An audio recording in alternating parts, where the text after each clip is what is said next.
We will be starting soon. Please hit the like button.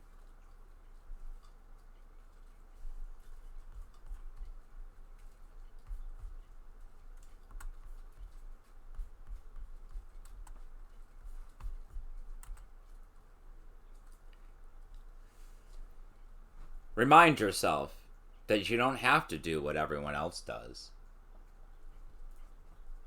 Hey there, how's it going, you guys? Thanks for joining me for another episode of Bitcoin and Coffee. I'll be your host, Eugene Forrest. So, what's going on? Because you're not looking at me right now. Well, we're doing a screen share video. It was the best thing we could figure out. It's raining here in Florida. You know how it is. The summer's coming to an end, so it's torrentially downpouring out there. But hey, we're going to keep the show going. We're going to do the best job we can do. And you know what? We actually have my lovely co-host Samantha joining us here. Good evening, everyone.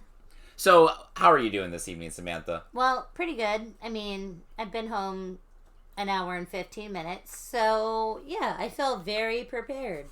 Well, as you can see here, I'm also actually taking a little bit of advantage of this because we have this screen share. And we're trying to raise some money around here because this is a not-for-profit organization. We're trying to raise some money to get off to the Wakanda Festival. As you can see, we've raised $103 so far to be able to get out there and pass out Bitcoin flyers in order to start educating and turning people onto Bitcoin. We also offer free Bitcoin cryptocurrency consultation services around here via my email. Pretty much just trying to get people into Bitcoin, how to store Bitcoin, how to get going with Bitcoin. But in addition to all of this around here, we have our good friend, TheFundiAU. Fundy! Hey guys, how's it going?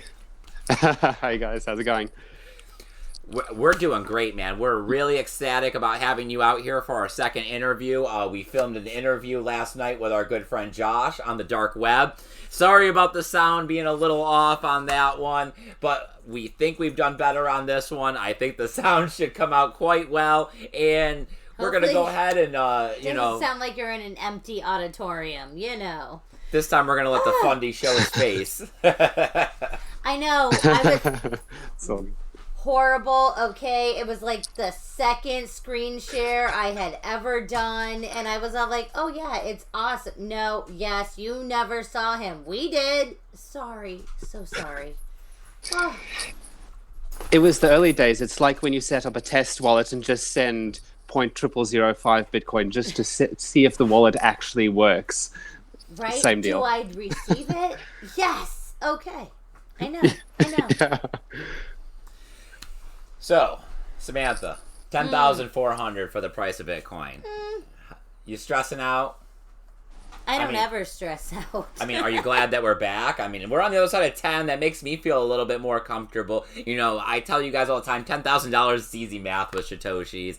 I always like it at 10,000. It seems like it's a mental thing with me because I believe that it is a speculative price.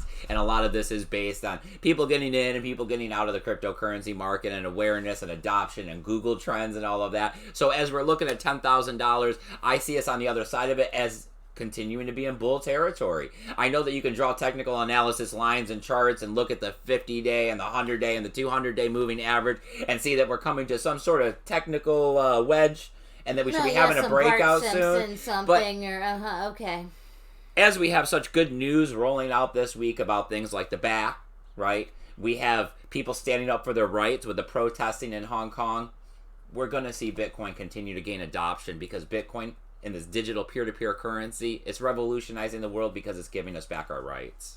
I don't even think I'd start like sweating, worrying, anything. I mean, until it hit maybe 5,000. Like if it literally went down that fast in a day or two, maybe I would start thinking, oh, but like I've said, 10, 15 years, it doesn't really matter what it is today.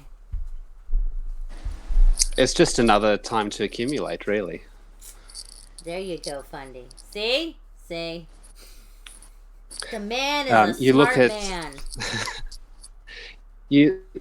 I'm saying when you go back and if you have a look at some of the old charts, kind of when we had a rally, then we'd have sort of a slow decline or kind of a stay still. Before the last big run up, before we ran up to 1,000 plus, and before 8,000, we kind of did a very slow sort of chugging along, not going anywhere. A little dip down. I think we dropped down.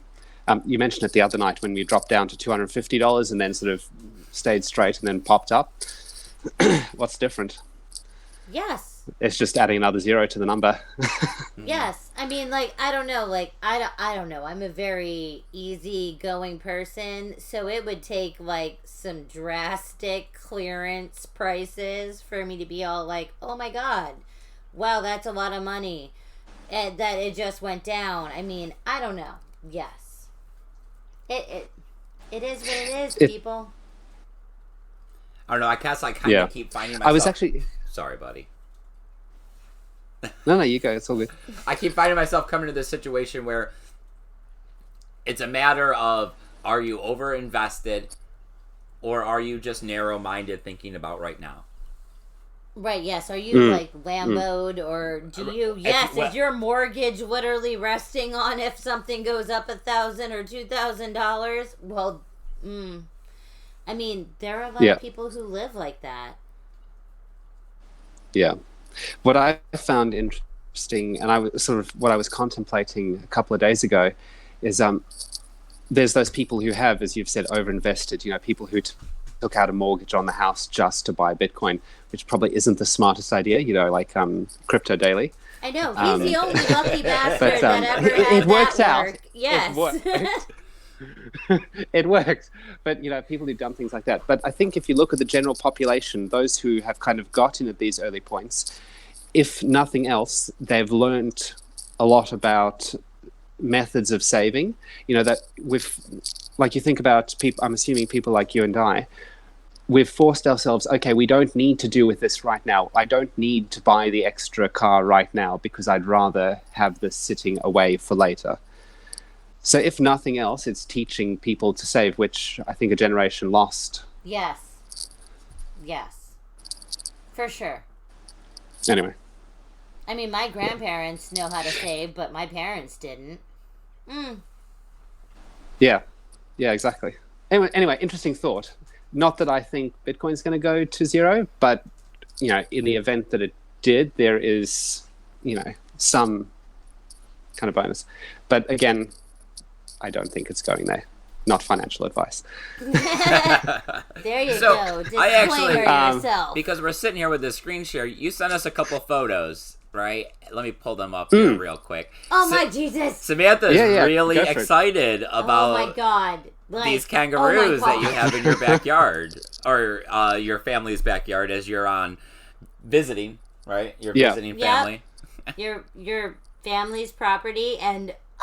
They own kangaroos. Like, I can't... You don't own them. We don't own kangaroos. They just are here. Like, right next to your property? They are on the property, physically on the property, but they just wander in and out as they please. Well, right. I guess you don't actually own wild animals. To us, it's like to them, it's the raccoons. You know. Yeah, pretty much. Dear Lord, but it's the lawnmowers. They keep the lawn short. Hey, I understand that because that's why we let all of the birds free range. Mm-hmm. And goats are supposed to be really good at that too. Yes. So we should move into the next cryptocurrency topic here, and we know that you like Litecoin.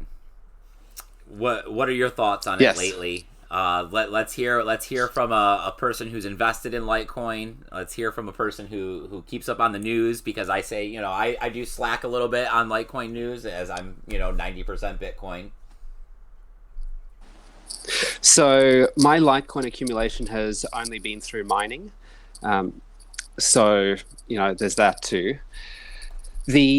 As far as the recent news goes, from the start, from its inception, it wasn't a project that was made to be different from Bitcoin.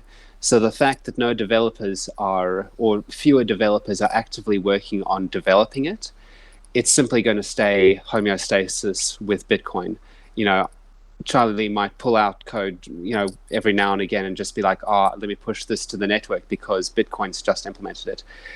I think, to my understanding, Litecoin only really became a big thing during the SegWit debacle, and it was able to implement prior to Bitcoin.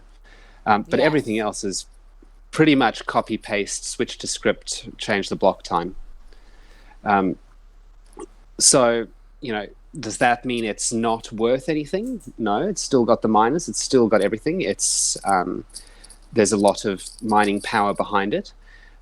Doesn't mean it's not getting new innovation. Well, it still is, because it's a copy and paste of Bitcoin. Does it mean, that's where my head's at. Doesn't mean it could totally go to nothing, like Namecoin or something like that. It's possible, but there's already so much in it. There's already so much momentum behind it. And silver, gold, as a stable, as a hodl, what's the difference? I really do like that analogy. Like, I guess yes. my question would be then is that the people are looking, I guess, for value to start heading to Litecoin, right? Like, why is it worth more than what its current price is today? And people are wanting Mimblewimble. They're wanting the privacy, right? Because they're wanting to say that this is different and better than Bitcoin because it is getting Mimblewimble development, is getting Mimblewimble implication, and the fact that they're not seeing it and they're not hearing about it means that they can't pump it, to help get the price to start coming up. And now that the halvening has come and we don't see Litecoin over $100 anymore. Mm-hmm. I don't So, know. No, go. As far as as far as the price goes, we're all too nice people. As far as the price goes, you look at every other coin; it's basically done the same as Litecoin. It's come up and come down. If you look at the 1-year graph, they all follow basically the same pattern.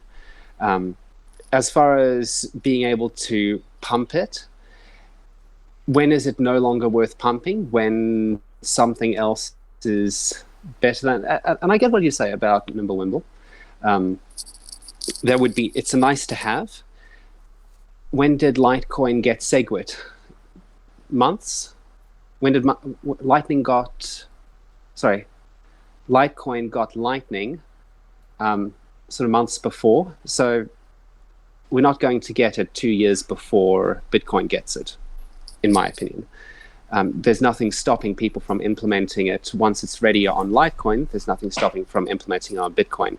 Once it's been proved stable for a couple of months, the code is not all that different.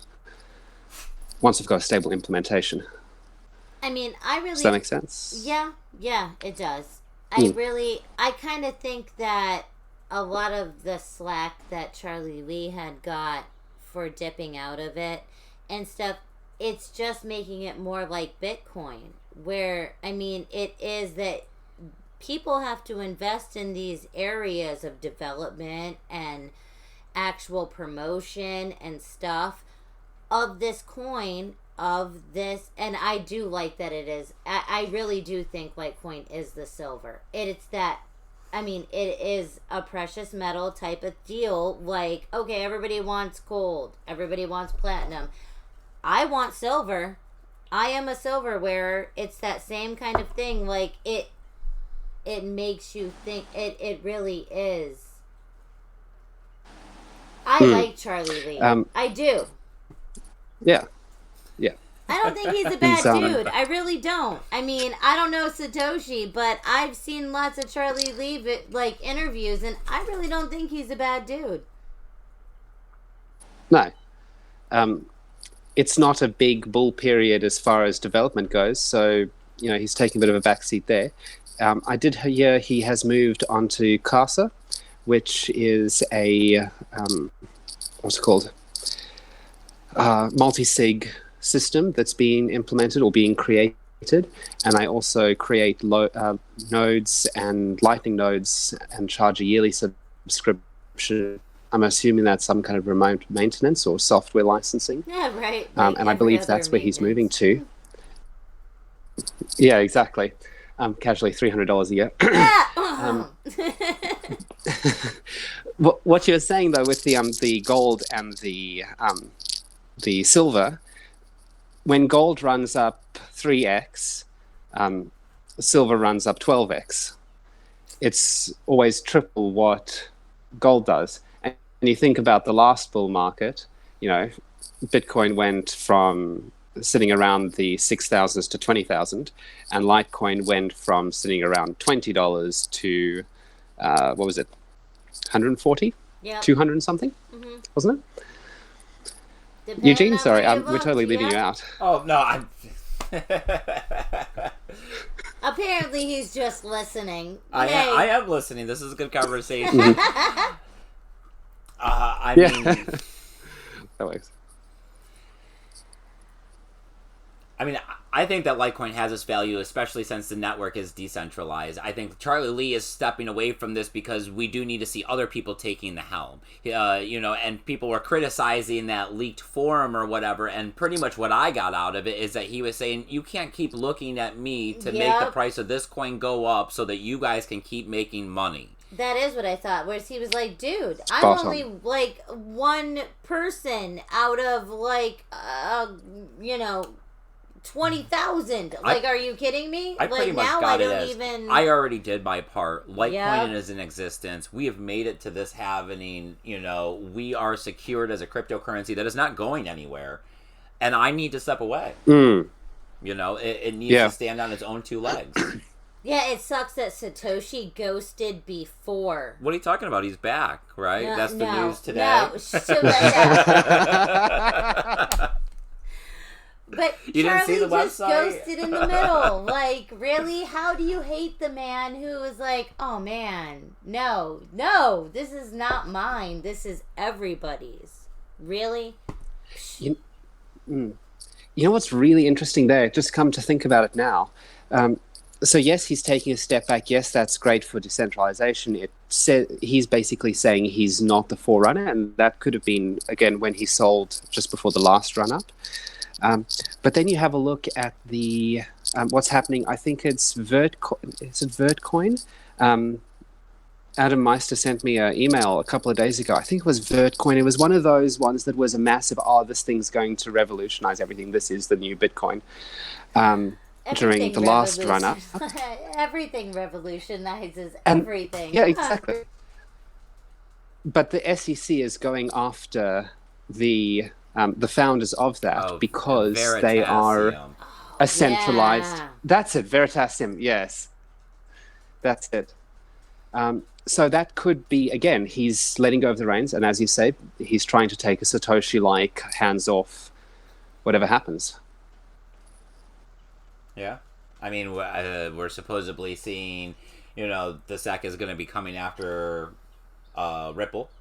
Yep. So, I mean, it is time to start distancing yourself from these cryptocurrencies if you got a finger in their creation, especially if they're starting to eyeball a little privacy. You want to get out.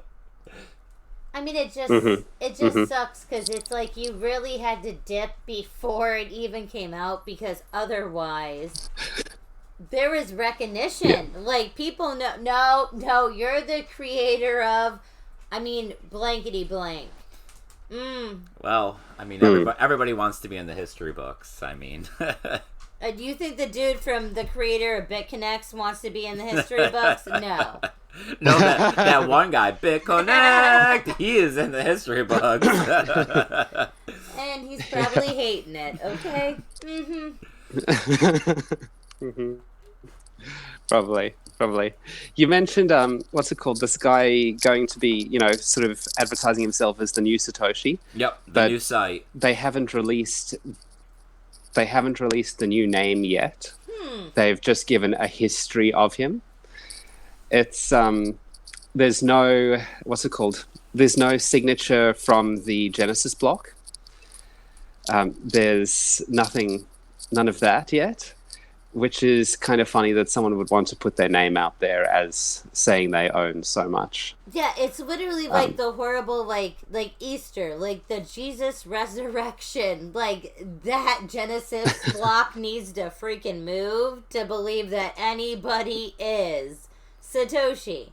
Like, it is horrible, but that it's that kind of no, unless you can literally move that, you're not. Because if you were, you could.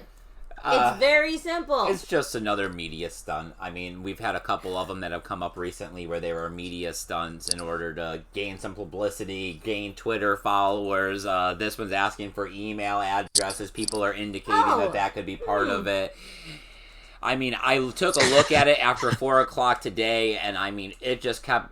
the only part I kind of liked is that it kept just talking about how Hal Finney, had a big role to play, his fight with ALS, and, towards the end and everything of the messaging.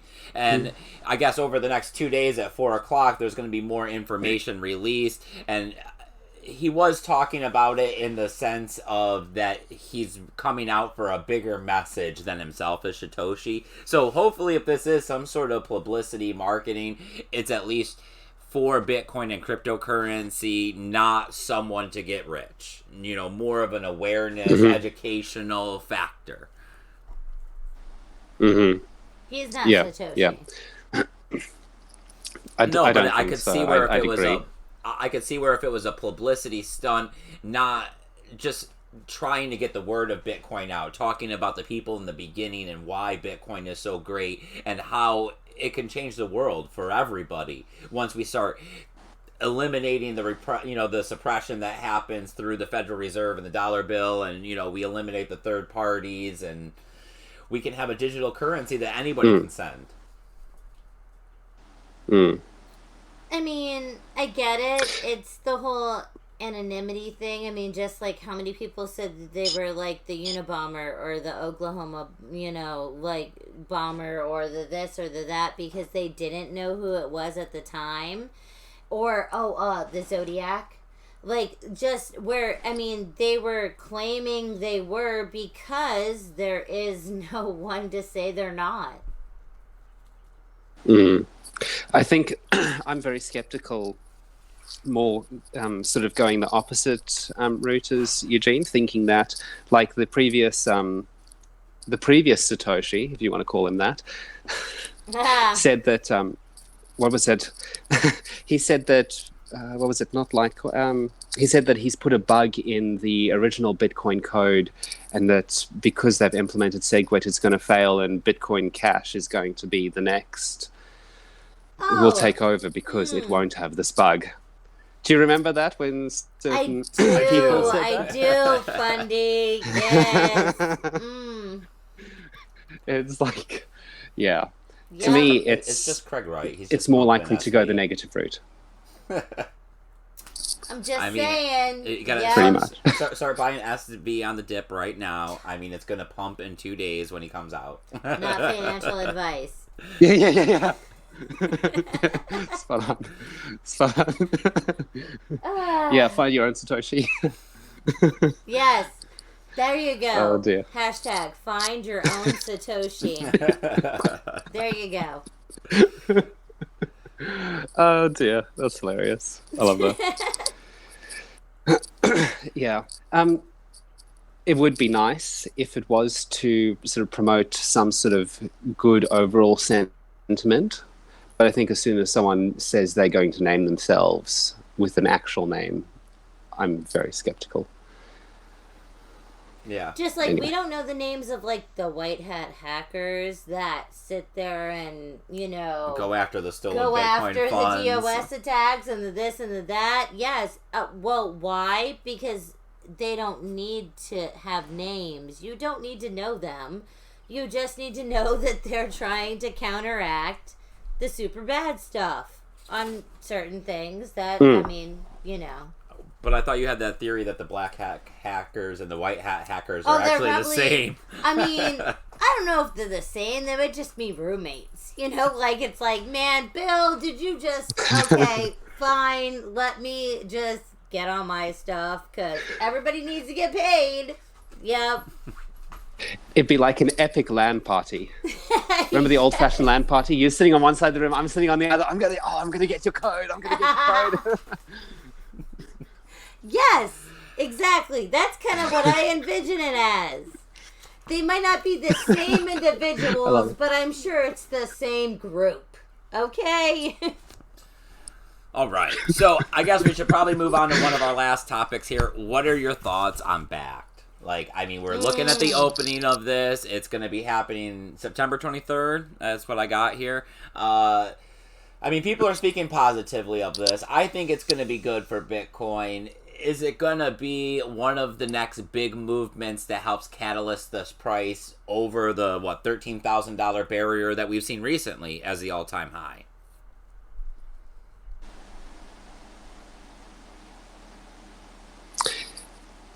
Does Samantha want to go first? Oh, I see how it is, Fundy.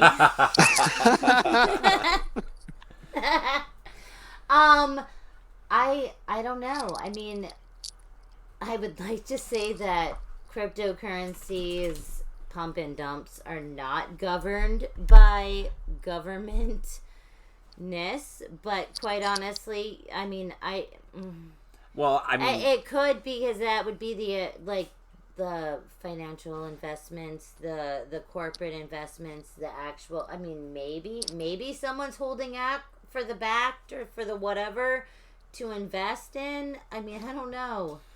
I want to say no. I would say that, I mean, supposedly you look at the 2017 spike in the market, and a lot of people are saying that was based on the ideal of the ETFs coming along. Yeah. Well, here we are looking at back, finally getting regulation, and we're going to be finding out about ETFs in October here. So there is the potential of a catalyst on the other side of back actually opening before the ETFs launch, that the speculation could drive the price beyond that $13,000 barrier that we've been kind of, we hit it, we fell back down, we're coming back up again. Are we going to get over it and start heading towards that $20,000 high again? Is the back just nitrous? Just a little extra oomph, It's definitely going to be a really big, super highway to allow accredited investors and large amounts of money to be able to get into Bitcoin and actually receive Bitcoin instead of having this paperback financial settlement. So, in order to do this, they're going to have to acquire and hold, lock down, what's it called?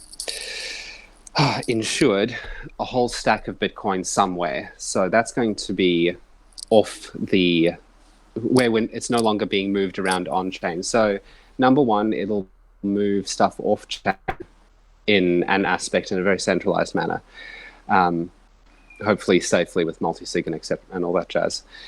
If my concern with it, more long-term, because Bitcoin, you think about it, it's designed as a forever thing. It's got the mining reward for the next 114 years, thereabouts, and it's then going to switch over to a reward based on transaction fees. On the other hand, you've got backed. It's a business. Businesses go out of business, whether that's in 5 years, 10 years, 20 years, etc. What happens... My concern is that if it's like a, what's it called? If it's MySpace, I don't want it to be a MySpace that then gets shut down later on, and the funds then have to be put back into the market or liquidated in some other way. Short, medium term, as it's actually very interesting what Eugene mentioned, as it's a run-up thing. It's a case of, there is this coming. Institutional investment is coming. I think once institutional investment is here, though, that'll be here to stay. Once people taste another asset, I don't know of any assets that are delisted. You've got crude oil, you've got all that sort of thing. I don't think a resource is often removed from circulation once it's in a to that level anyway. Right? They don't remove natural resources. I mean, we have natural gas and all of the metals and precious stones and blah, blah, blah. I mean, really, yes. Are they going to just be like, and Bitcoin there's not? Yeah, exactly. And Bitcoin is as close as you can get to a natural resource in that it doesn't have, a Ripple-like central agency or anything like that. It is as close as you get to a natural resource. Would it be followed a crypto by Litecoin resource or a digital resource? A digital resource. Ooh,